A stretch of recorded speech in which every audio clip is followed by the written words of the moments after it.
दूरियां, भागचार, बारिश और यादें। जिंदगी कितनी अजीब होती है ना? कुछ लोगों को भूलने की कितनी भी कोशिश करो, वे हर मोड़ पर किसी न किसी रूप में मिल जाते हैं। एक गाना, एक जगह या एक अचानक बारिश। स्कूल खत्म हुए 5 साल बीत चुके थे। मैं अब दिल्ली में एक डिजाइनिंग कंपनी में काम करता था। स्केचिंग और इलस्ट्रेशन मेरा पेशा बन गया था। हर दिन व्यस्त रहता था। डेडलाइंस, प्रोजेक्ट्स और क्लाइंट्स के बीच जिंदगी चल रही थी।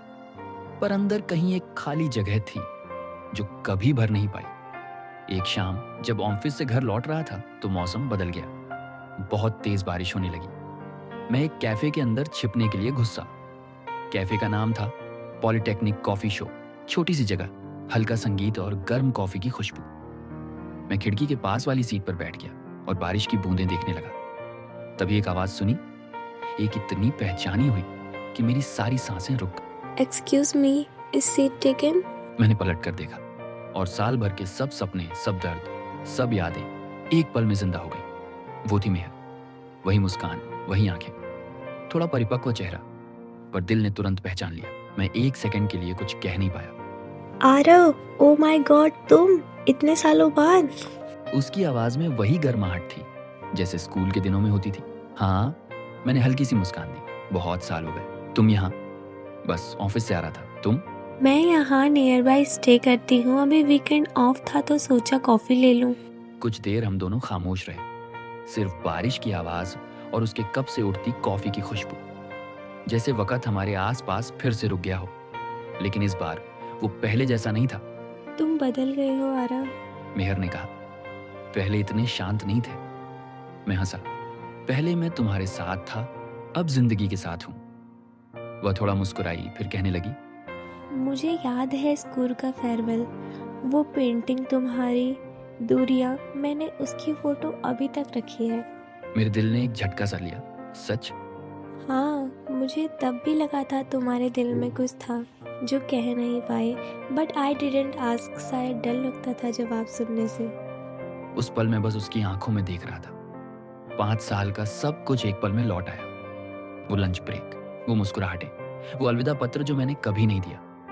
मुझे लगा कह दूं सबको, पर फिर उसने कहा, Aarav, I am getting married next month. बस दुनिया रुक गई। बाहर बारिश और तेज हो गई, जैसे आसमान भी रो पड़ा। मैंने कप उठाया पर हाथ थोड़ा कांप गया।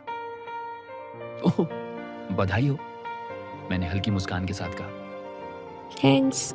उसने धीरे से कहा, तुम्हारे स्केचेस अभी भी उतने ही खूबसूरत हैं। मैंने ऑनलाइन देखा है आरव स्केचेस पेज। तुमने वो सपना पूरा कर लिया? मैं हंसा। सपने सब नहीं पूरे होते मेहर, कुछ बस फरेम बनकर रह जाते हैं। वो मेरी आंखों में देखती रही, जैसे समझ गई हो मैंने क्या कहा।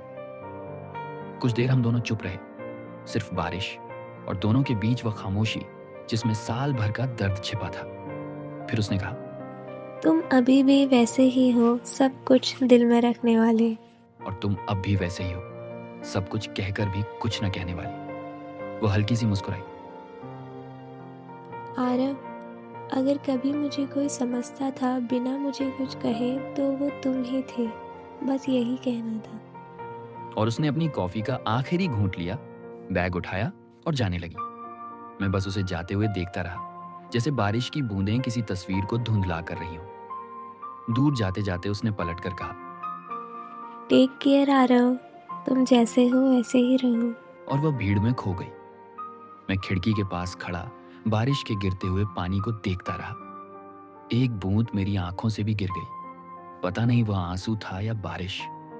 उस दिन समझा, कुछ मोहब्बत ऐसी होती है जिसे जिंदगी भर छुपा कर रखना पड़ता है, क्योंकि वह कह देने पर अपना असर खो देती है।